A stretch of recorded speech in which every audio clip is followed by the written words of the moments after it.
خود ہی ہے. اب موقع نہیں ہے کہ میں اس پر تفصیل سے بات کروں. اقبال کا تصور خود ہی کیا ہے؟ اگر خود ہی کو مطلقاً لیا جائے تو یہ تکبر ہے، لیکن اگر میں اقبال کی زبان میں بات کروں تو اقبال کہتے ہیں کہ خود ہی کا سر نہاں لا الہ الا اللہ، مجھے ہے حکم اذاں لا الہ الا اللہ. اقبال نے ہمیں یہ بتایا کہ خود ہی تکبر نہیں ہے بلکہ معرفت ذات کا نام ہے، اپنی ذات کو پہچاننا. نحمدہ ونصلی ونسلم علی رسولہ الکریم، اما بعد فاعوذ باللہ من الشیطان الرجیم، بسم اللہ الرحمن الرحیم. هل يستوي الذين يعلمون والذين لا يعلمون؟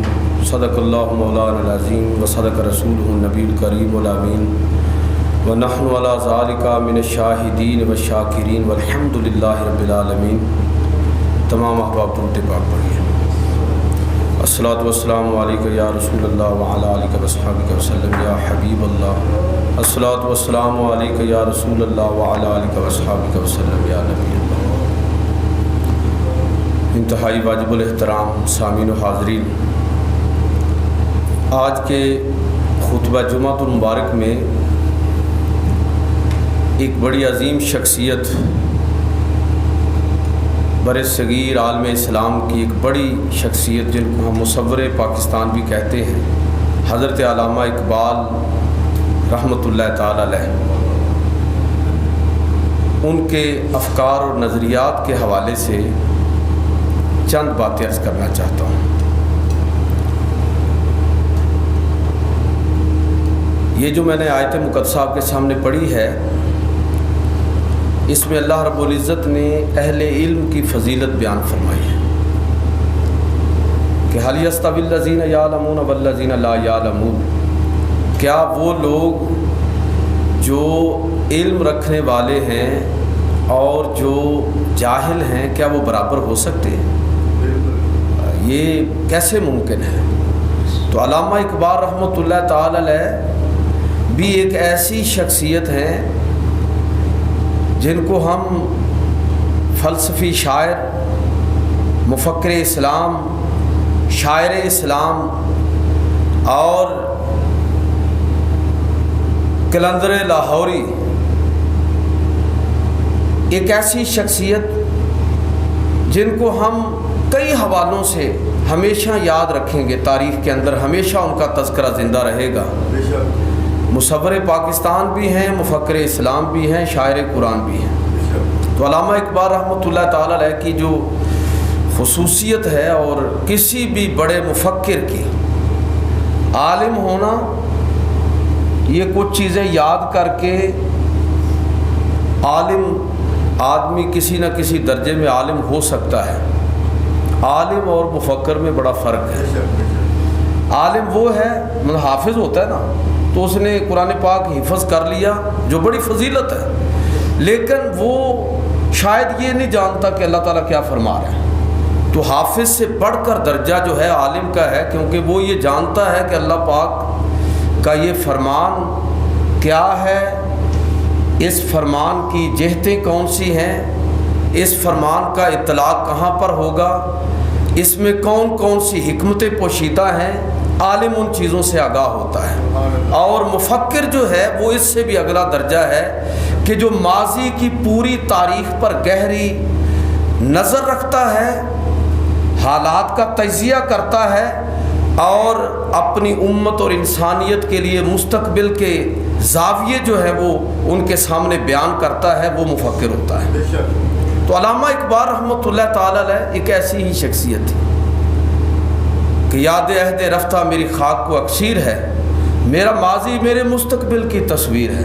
اقبال وہ ہے کہ جو ماضی کو یاد رکھ کے اپنی پوری تاریخ پر، اور میں تو کہوں گا کہ انسانی تاریخ پر، بلکہ یہ کہوں گا کہ مظاہر فطرت تک گہری بصیرت افروز نظر رکھنے کے بعد وہاں سے نتائج کو اخذ کرتے ہیں اپنے دور کا تجزیہ کرتے ہیں اور پھر ملت اور قوم کی رہنمائی کے لیے ان کے سامنے مستقبل کی نقشہ گری کرتے ہیں، ان کو بتاتے ہیں کہ ان کو مستقبل میں اپنے اس دور میں اگر ان کو زندہ رہنا ہے، مستقبل میں اگر ان کو زندہ رہنا ہے تو انہیں کیا کرنا ہوگا۔ تو علامہ اقبال رحمۃ اللہ تعالیٰ علیہ ان کے بہت سارے تصورات ہیں، وہ صرف شاعر نہیں تھے، مفکر تھے، اور صرف لطیف جذبات کا اظہار شاعری میں نہیں کرتے تھے، بلکہ گہری فکر اور سوچ پر مبنی ان کی شاعری تھی۔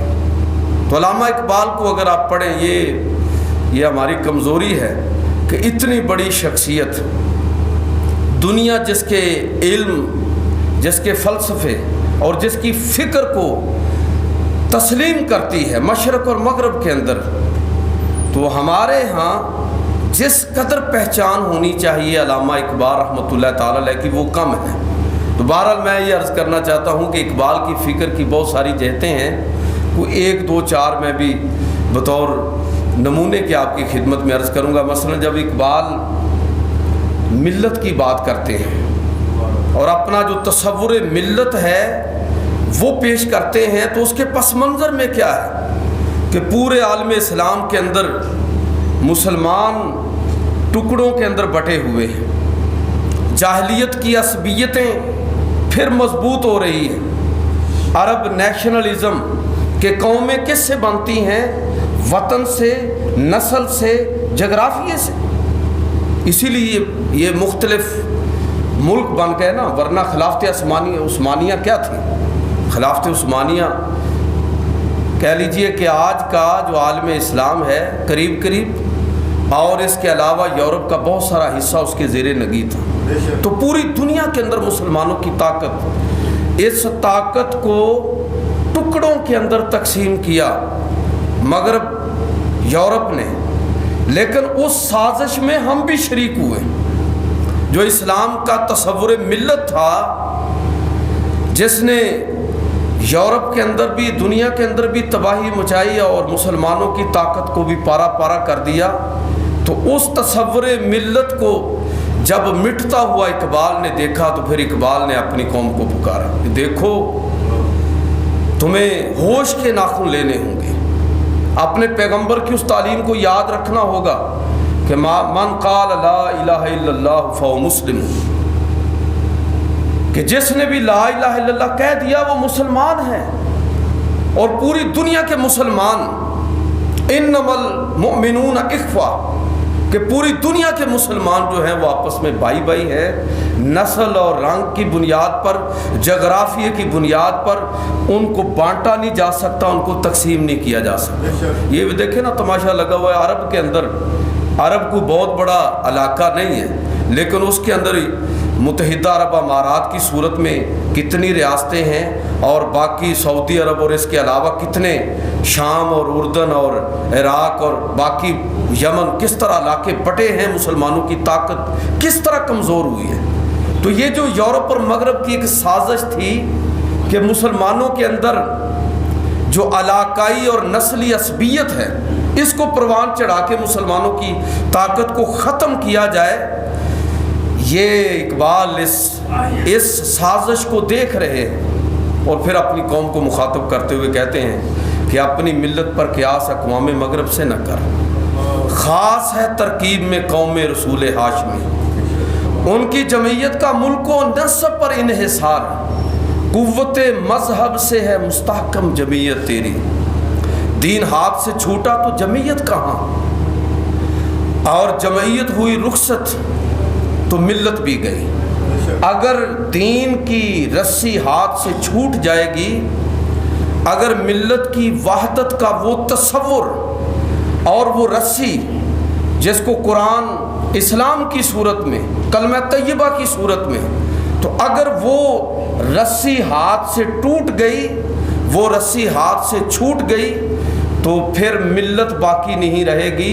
اور اگر مسلمانوں نے اپنی ملت کے تصور کو گم کر دیا، مسلمان مغرب کی اندھی تقلید میں آگے نکل گئے اور قوم رسول ہاشمی کا جو تصور ہے وہ ان کی نظروں سے اوجھل ہو گیا تو مسلمانوں کی طاقت ختم ہو جائے گی۔ اس لیے اقبال نے اس خواہش کا اظہار کیا کہ ایک ہوں مسلم حرم کی پاسبانی کے لیے، نیل کے ساحل سے تا بخاک کاشگر۔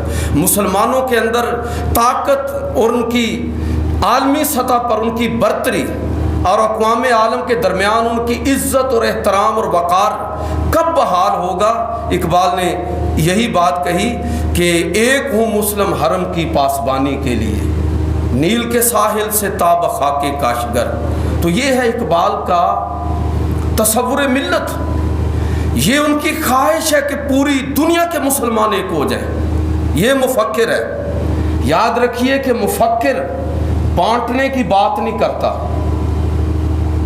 جو علامہ ہوتا ہے نا، علامہ اقبال، پاکستان میں ایک دو سے زیادہ علامہ نہیں گزرے، یہ تو ہم میں سے ہر کسی کے ناموں کے ساتھ علامہ لکھ کے اس لفظ کی حرمت ہی تباہ کر دی ہم نے۔ میں بھی علامہ ہوں، فلاں بھی علامہ ہے، ہر گلی محلے کے اندر اتنے علامہ ہیں کہ بس قوم پریشان ہے کہ اب کیا کریں۔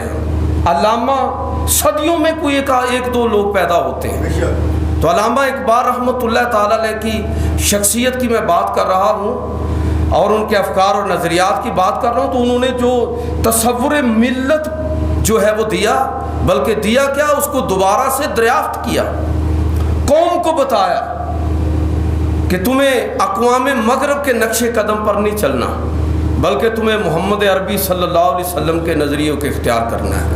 وہ تصور بھی اجاگر کیا، اپنی اس خواہش اور تمنا کا بھی اظہار کیا، اور اس کے ساتھ ساتھ پھر علامہ اقبال رحمۃ اللہ تعالیٰ علیہ نے نصیحت بھی کی اس قوم کو کہ دیکھو، اگر سر بلند رہنا چاہتے ہو دنیا کے اندر تو پھر سن لو، منفعت ایک ہے اس قوم کی، نقصان بھی ایک۔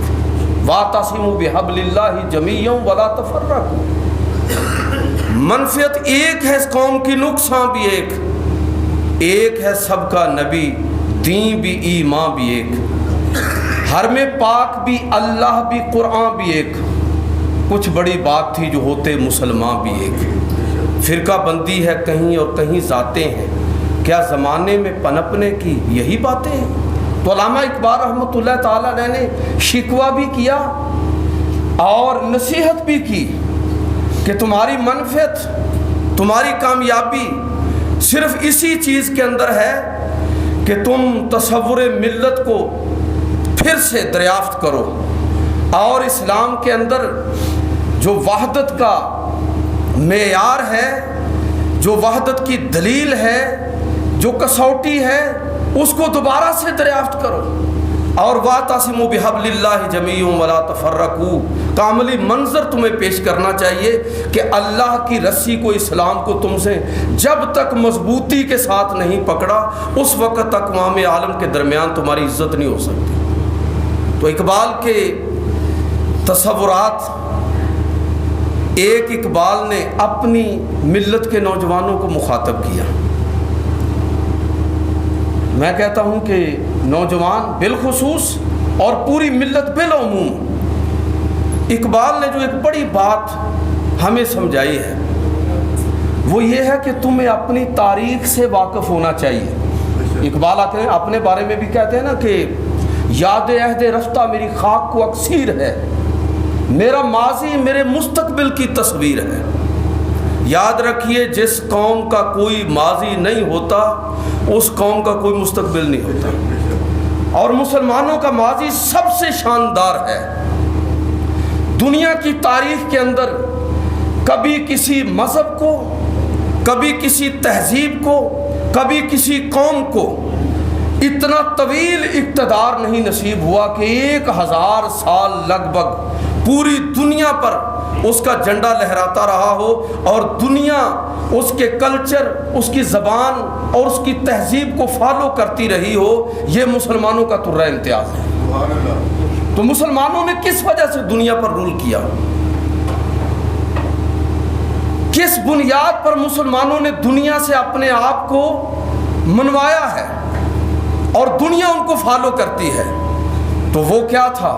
وہ محمد عربی صلی اللہ علیہ وسلم کے بیان کردہ وہ زندگی کے اصول، وہ اخلاقی تعلیمات، وہ اعتقادات، وہ اخلاقیات، وہ معیشت، وہ معاشرت، وہ سیاست جس کے اندر انسانوں کے لیے سب کچھ ہے، تو اللہ کے نبی صلی اللہ علیہ وسلم کی جو زندگی ہے مسلمانوں نے جب تک اس کو اپنے لیے پیش نظر رکھا ہے، پوری دنیا کے اندر وہ چھائے رہے، دنیا نے ان کی عظمت کو تسلیم کیا۔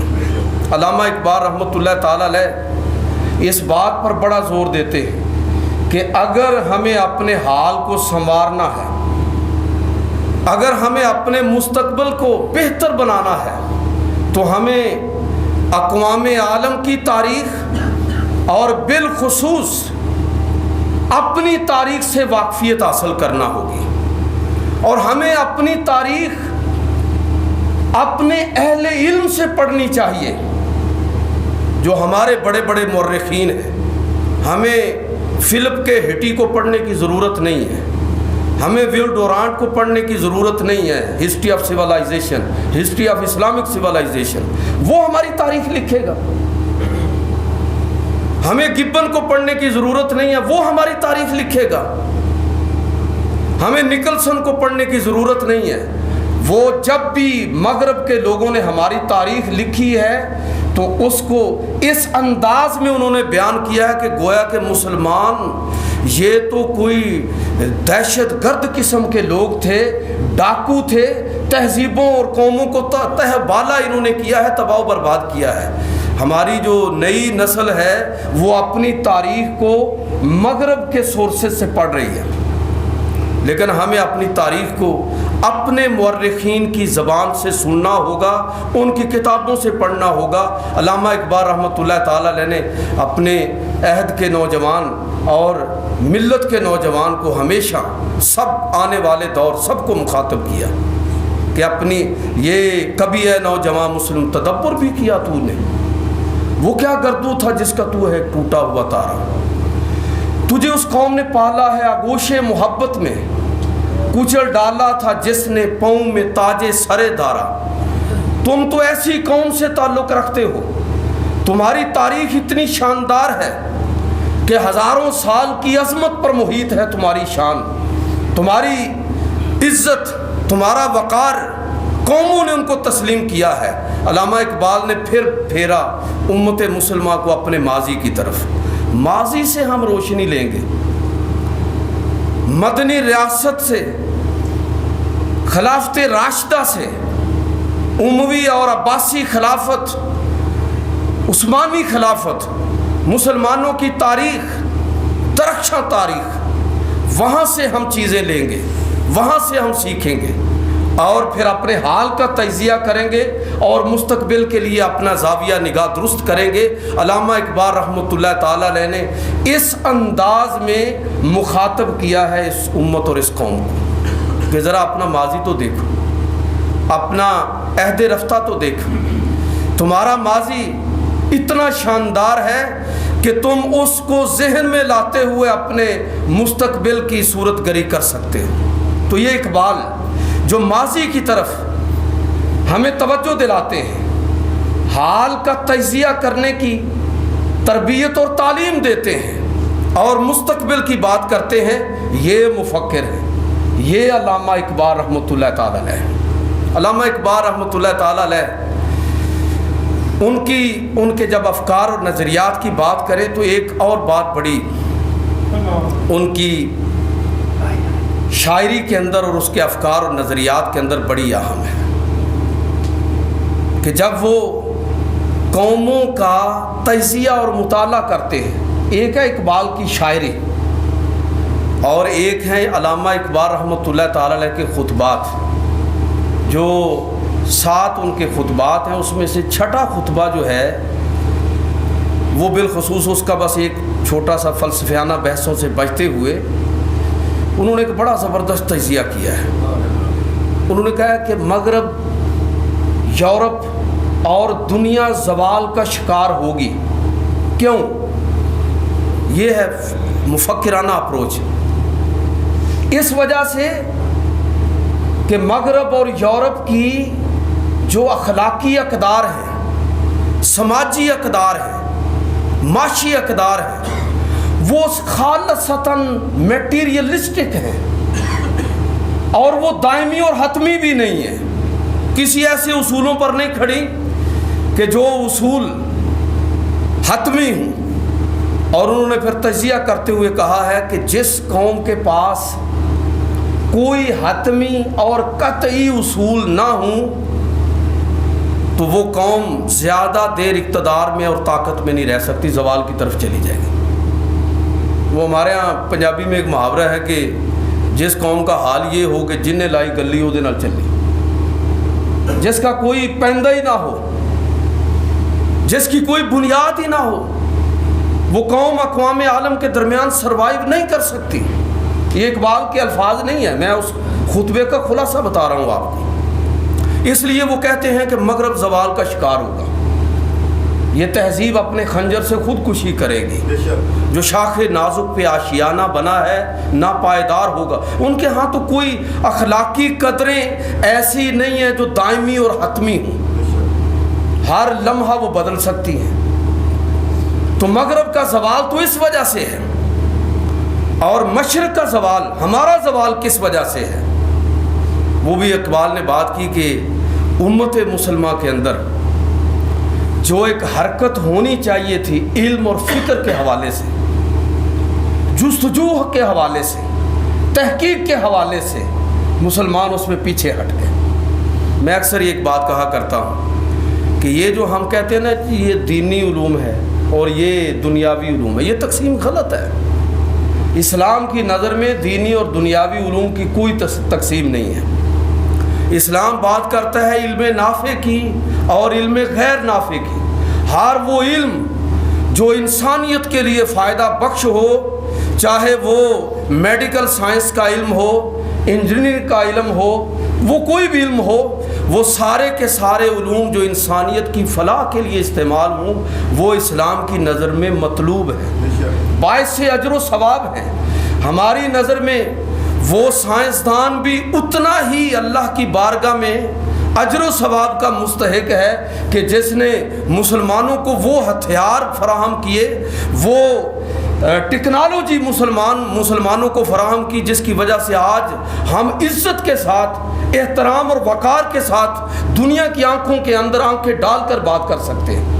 اور وہ عالم بھی قابل قدر ہے جو محراب اور منبر پر کھڑا ہو کے ہمیں خطبہ دیتا ہے، ہماری اصلاح کرتا ہے، ہمارے لیے رہنمائی کا سامان مہیا کرتا ہے، یہ سارے ہمارے لیے قابل احترام ہیں۔ جب تک علم نافع ہوگا وہ علم اسلام کا مطلوب علم ہے، اور جب علم غیر نافع ہو جائے، یہاں کھڑے ہو کر لوگوں کے اندر اگر انتشار اور افتراق کی بات کی جائے گی تو یاد رکھیے کہ یہ غیر نافع علم ہے، چاہے قرآن پڑھ کر ہی کیوں نہ کیا جائے۔ تو اسلام نے دینی اور غیر دینی کی بات نہیں کی، علم نافع اور غیر نافع کی بات کی ہے۔ اسی لیے اللہ کے نبی صلی اللہ علیہ وسلم نے یہ فرمایا، اللہم انی اسألک علما نافعا۔ یہ علم نافع کی دعا حضور سید عالم صلی اللہ علیہ وسلم نے کی ہے۔ تو میں یہ بات یہ کہنا چاہتا ہوں کہ اقبال جہاں تجزیہ کرتے ہیں قوموں کا، مشرق کے زوال کی انہوں نے بڑی وجہ یہ بیان کی کہ یہ قوم، ہماری قوم تحقیق اور جستجو سے پیچھے ہٹ گئی، علم کے میدان سے پیچھے ہٹ گئے، اہل علم کی قدر ختم ہوگی۔ وہ دور گزر گیا جب لوگ علماء کو پہچانتے تھے، آج گویوں کو پہچانتے ہیں لوگ۔ ایک نعت خواں ایک نعت یاد کر کے اس امت کے محراب اور منبر پر قبضہ کر سکتا ہے، حالانکہ اس کا کل علم کتنا ہے۔ ایک قوال، ایک نعت خواں، ایک گویہ اور ایک پیشہ ور خطیب، آج اس امت کی رہنمائی وہ لوگ کر رہے ہیں۔ میں اکثر کہتا ہوں کہ آپ کی مہربانی ہوتی ہے، آپ یہاں میں گفتگو کرتا ہوں اور آپ تشریف لے آتے ہیں، تو یقین جانیے کہ میں تو ہمیشہ آپ کا شکر گزار ہوتا ہوں کہ اتنی خشک باتیں کرنے والے آدمی کی باتیں بھی لوگ دو چار باتیں سن لیتے ہیں۔ تو یہ میرا کمال نہیں ہے، آپ لوگوں کا کمال ہے، آپ کا بڑا پن ہے کہ آپ اس طرح کی گفتگو میں دلچسپی لیتے ہیں، ورنہ ہمیں کس طرح کی دلچسپی ہوتی ہے گفتگو میں؟ ہم ایسے خطیب کو پسند کرتے ہیں کہ بس ایک جملے میں ہمارے لیے جنت کے دروازے کھول دے، ہمیں وہ خطیب چاہیے، ہمیں وہ خطیب اچھا نہیں لگتا جو ہمیں عمل کی بات کرے، جستجو کی بات کرے، تحقیق کی بات کرے۔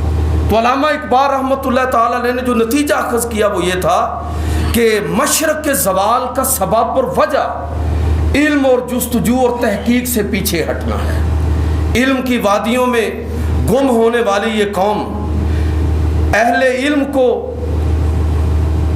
سونے کے اندر تولنے والی یہ قوم، ایک کتاب لکھنے پر ایک ترازو میں کتاب ہے اور دوسرے میں سونا ہے، ایک ترازو کے ایک پلڑے کے اندر وہ عالم دین بیٹھا ہے اور دوسرے پلڑے کے اندر اشرفیاں اور سونا ہے۔ جب اہل علم اور علم کی قدر اس انداز میں ہوگی تو آپ یقین جانیے کہ یہ قوم، یہ امت آگے بڑھے گی۔ اور جب ہم اہل علم کی بے قدری، اور میں اہل علم کا ترجمہ پہلے کر چکا ہوں کہ اس سے مراد صرف مسجد کا خطیب نہیں ہے، اس سے مراد وہ ڈاکٹر بھی ہے، وہ انجینئر بھی ہے، وہ عالم دین بھی ہے، وہ شاعر بھی ہے، وہ مفکر بھی ہے، وہ صحافی اور جج ہے، وہ ہمارا ہر وہ فرد جو قوم کا درد اپنے دل کے اندر رکھتا ہے اور ہر لمحے اس کے لیے لکھتا بھی ہے، سوچتا بھی ہے، بیان بھی کرتا ہے۔ تو جب قوم کے اندر یہ چیز پیدا ہوگی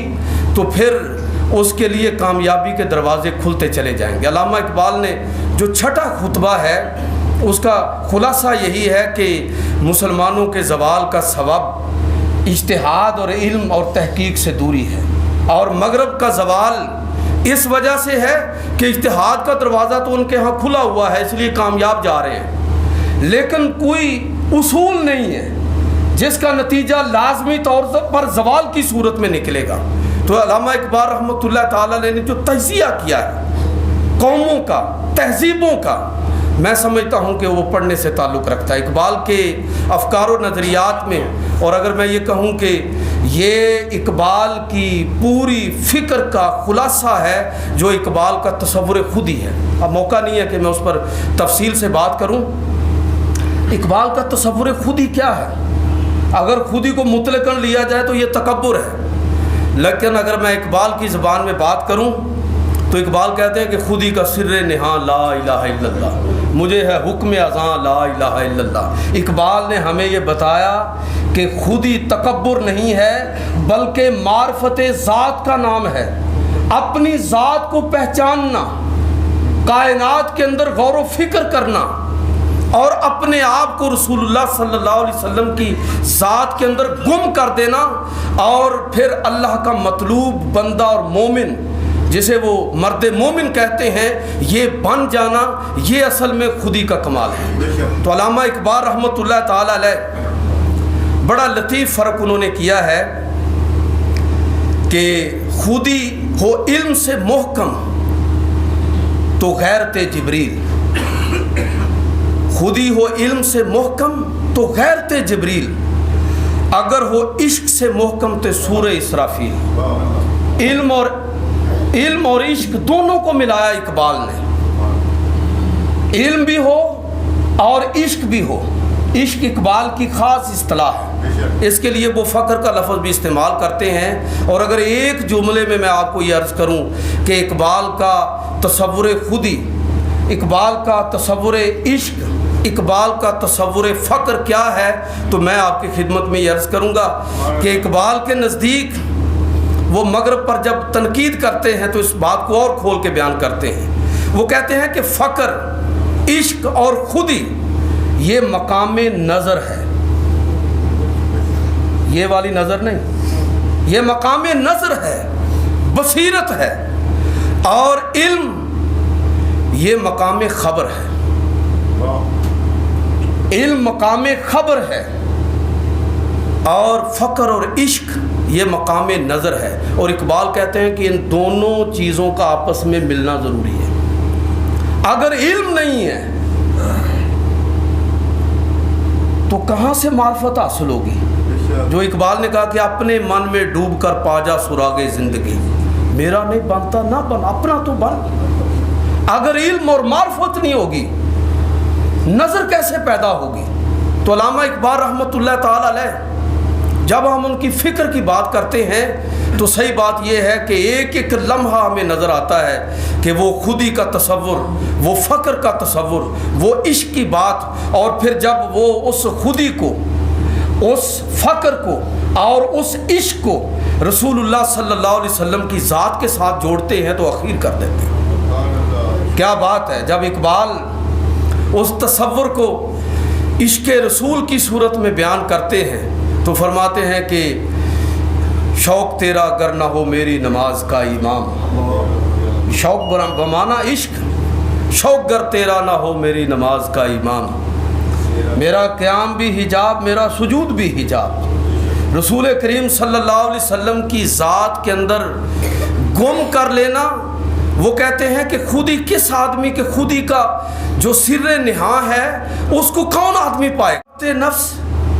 یعنی اوامر و نواہی جو اللہ کے پیغمبر نے دیے ہیں ان کو پیش نظر رکھنا، اور تیسری چیز انہوں نے بیان کی ہے نیابت الہی، اطاعت الہی، ضبط نفس اور نیابت الہی، اور اس کا خلاصہ انہوں نے کیا ہے کہ رسول اللہ صلی اللہ علیہ وسلم کی خودی کے مقام پر وہ شخص فائز ہوگا جو رسول اللہ صلی اللہ علیہ وسلم کی اطاعت اور اتباع کے اندر اپنے آپ کو گم کر لے۔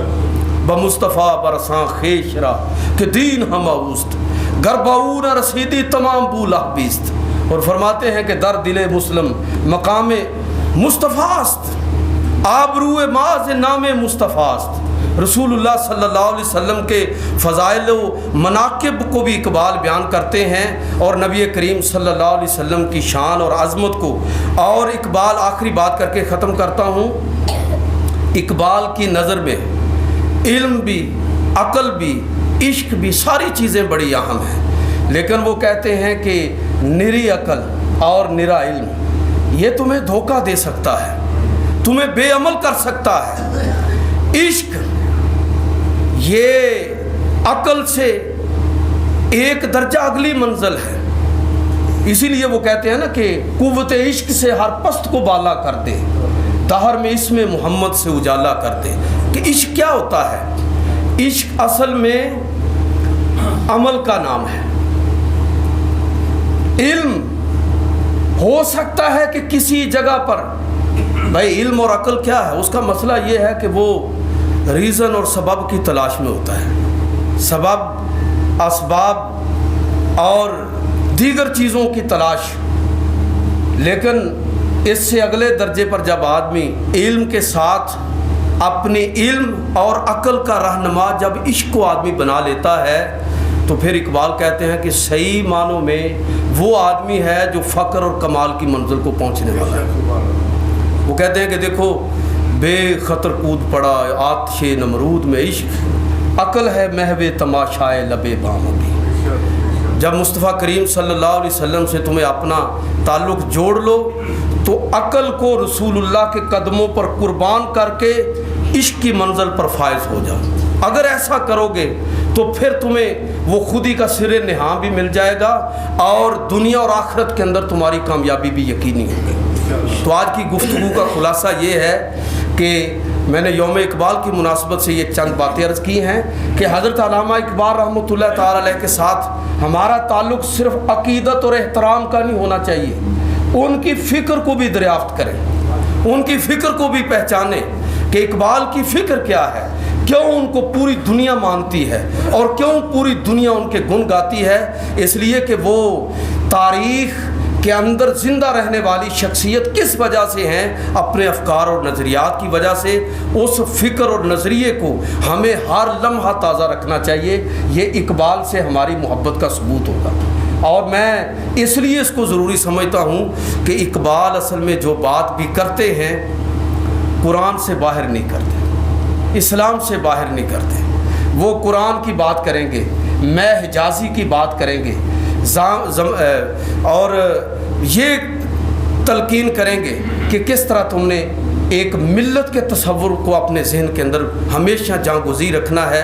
اللہ تعالیٰ ہمیں فکر اقبال کو مد نظر رکھتے ہوئے جو اصل میں قرآن کی فکر ہے اپنی زندگی کا رخ صحیح کرنے کی توفیق عطا فرمائے۔